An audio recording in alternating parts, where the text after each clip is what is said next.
Assalamualaikum warahmatullahi wabarakatuh. Halo anak-anak, bagaimana kabar kalian hari ini? Semoga sehat selalu ya.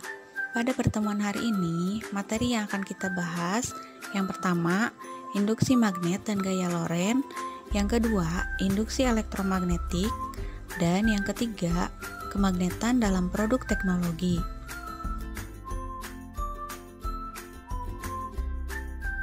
Adapun tujuan pembelajaran kita pada hari ini yang pertama, menyebutkan contoh-contoh penerapan gaya Lorentz dalam kehidupan sehari-hari. Yang kedua, menghitung besar gaya Lorentz. Yang ketiga, menentukan arah gaya Lorentz dengan menggunakan kaidah tangan kanan.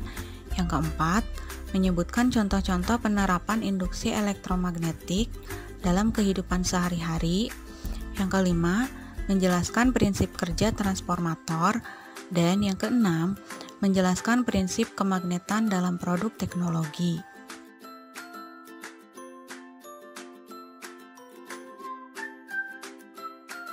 Induksi magnet. Konsep induksi magnet berawal dari tidak terkendalinya putaran jarum kompas yang ada di kapal laut saat petir menyambar. Hans Christian Ørsted, ilmuwan asal Denmark yang pertama kali menyelidiki mengenai induksi magnet. Induksi magnet adalah kuat medan magnet akibat adanya arus listrik yang mengalir dalam konduktor.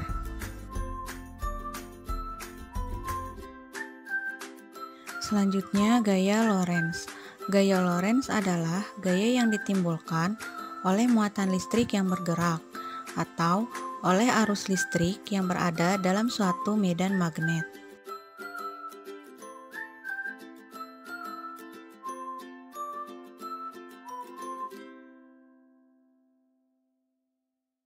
Untuk menentukan besarnya gaya Lorentz dapat menggunakan rumus sebagai berikut.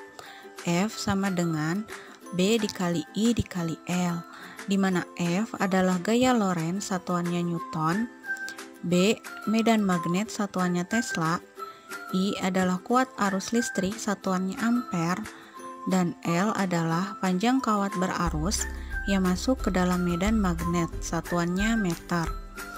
Nah, untuk menentukan arah gaya Lorentz dapat dilakukan dengan menggunakan kaidah tangan kanan. Arah dari gaya Lorentz selalu tegak lurus dengan arah kuat arus listrik dan induksi magnet yang ada.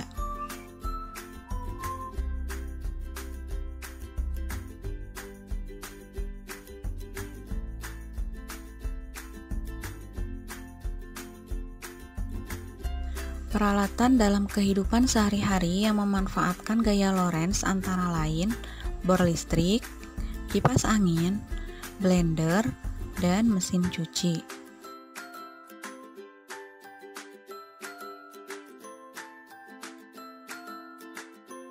Agar lebih memahami tentang gaya Lorentz, perhatikan contoh soal berikut. Yang pertama, sebuah kawat tembaga sepanjang 10 meter dialiri arus listrik sebesar 5 mA. Jika kawat tembaga tersebut tegak lurus berada dalam medan magnet sebesar 8 Tesla, berapakah gaya Lorentz yang timbul? Nah, pada soal diketahui L sama dengan 10 meter, I sama dengan 5 mA atau 0,005 ampere, dan B sama dengan 8 Tesla. Yang ditanyakan adalah besarnya gaya Lorentz. Nah, kita masukkan ke dalam rumus gaya Lorentz, yaitu F sama dengan B dikali I dikali L sama dengan 8 Tesla dikali 0,005 ampere dikali 10 meter. Maka hasilnya adalah 0,4 Newton. Nah, jadi gaya Lorentz yang timbul sebesar 0,4 Newton.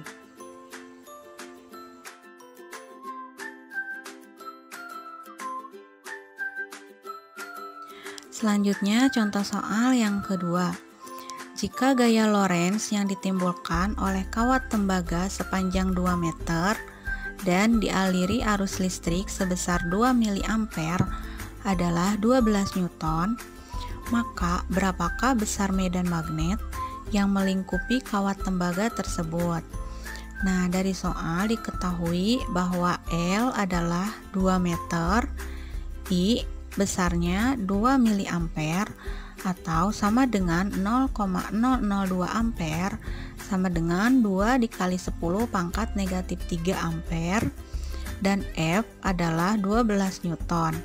Yang ditanyakan, berapakah besarnya medan magnet?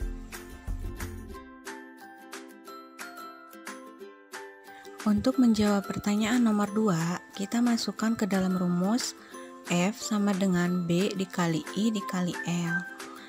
B sama dengan F dibagi I dikali L, sama dengan 12 Newton dibagi 2 dikali 10 pangkat negatif 3 ampere dikali 2 meter. Maka hasilnya adalah 3 dikali 10 pangkat 3 Tesla. Jadi, besarnya medan magnet yang melingkupi kawat tembaga adalah 3 dikali 10 pangkat 3 Tesla.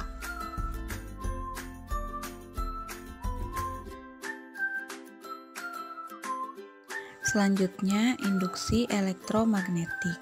Induksi elektromagnetik adalah peristiwa timbulnya arus listrik akibat adanya perubahan fluks magnetik. Fluks magnetik adalah banyaknya garis gaya magnet yang menembus suatu bidang.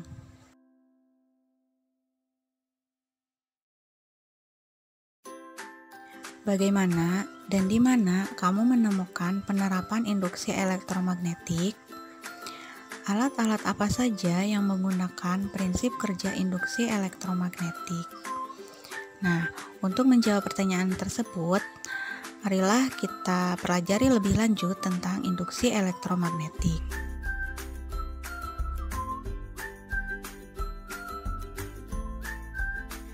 Alat-alat yang menggunakan prinsip kerja induksi elektromagnetik diantaranya yang pertama generator.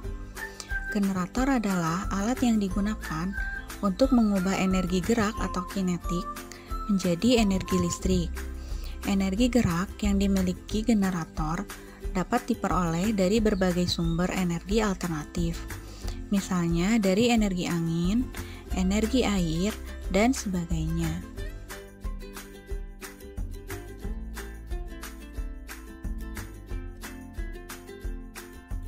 Generator dibedakan menjadi generator AC atau alternating current dan generator DC atau direct current.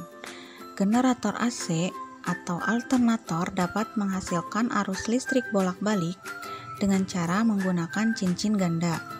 Sedangkan generator DC dapat menghasilkan arus listrik searah dengan cara menggunakan komutator atau cincin belah. Selanjutnya, dinamo AC/DC. Dinamo adalah alat yang berfungsi untuk mengubah energi gerak menjadi listrik. Cara kerja dinamo dan generator hampir sama, termasuk penggunaan satu cincin yang dibelah menjadi 2 atau komutator pada dinamo DC dan cincin ganda pada dinamo AC.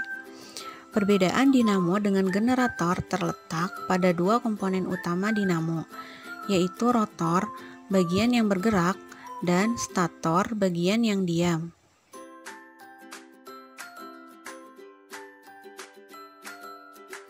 Alat yang menggunakan prinsip induksi elektromagnetik yang ketiga adalah transformator.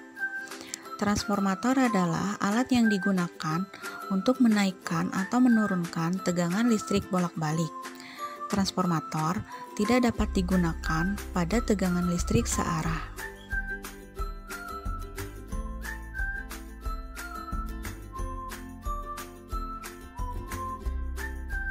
Selanjutnya, jenis-jenis transformator dibedakan menjadi 2, yaitu transformator step down dan transformator step up. Transformator step down, jumlah lilitan primernya lebih banyak daripada jumlah lilitan sekunder, maka tegangan pada kumparan sekunder juga akan lebih kecil daripada tegangan pada kumparan primer. Sedangkan pada transformator step up, jumlah lilitan primernya lebih sedikit daripada jumlah lilitan sekunder, maka tegangan pada kumparan sekunder akan lebih besar daripada tegangan pada kumparan primer.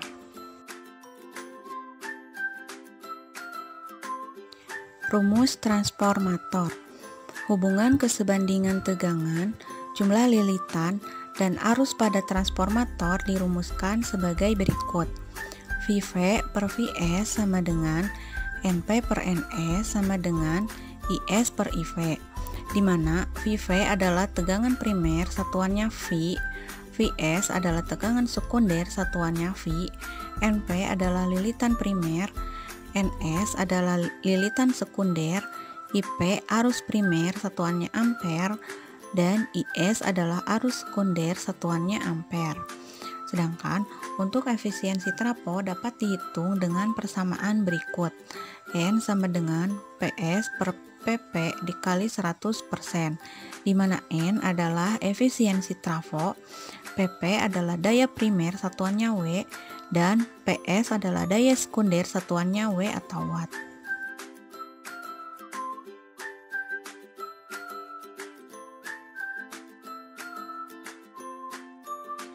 Untuk lebih memahami tentang transformator, perhatikan contoh soal berikut. Sebuah transformator memiliki 300 lilitan primer dan 30 lilitan sekunder. Diketahui tegangan pada lilitan primer adalah 220 volt. Yang ditanyakan, tentukan besar tegangan pada lilitan sekunder. B. Jika arus listrik yang mengalir pada lilitan primer sebesar 0,5 mA, berapakah arus listrik yang mengalir pada lilitan sekunder? Nah, dari soal diketahui NP adalah 300 lilitan, NS 30 lilitan, IP adalah 220 volt, dan IP sama dengan 0,5 mA. Yang ditanyakan A. Tegangan sekunder atau VS, B. Arus sekunder atau IS. Untuk menjawab poin A, tegangan sekunder atau VS, masukkan ke dalam rumus berikut. NP per NS sama dengan PP per PS. 300 per 30 sama dengan 220 volt dibagi VS. Maka PS sama dengan 220 volt dikali 30 dibagi 300. Hasilnya adalah 22 volt. Nah, untuk menjawab poin B, arus sekunder atau IS, NP per NS sama dengan IS per IP. 300 dibagi 30 sama dengan IS per 0,5 mA. Nah, IS sama dengan 300 dikali 0,5 mA dibagi 30. Maka hasilnya adalah 5 mA.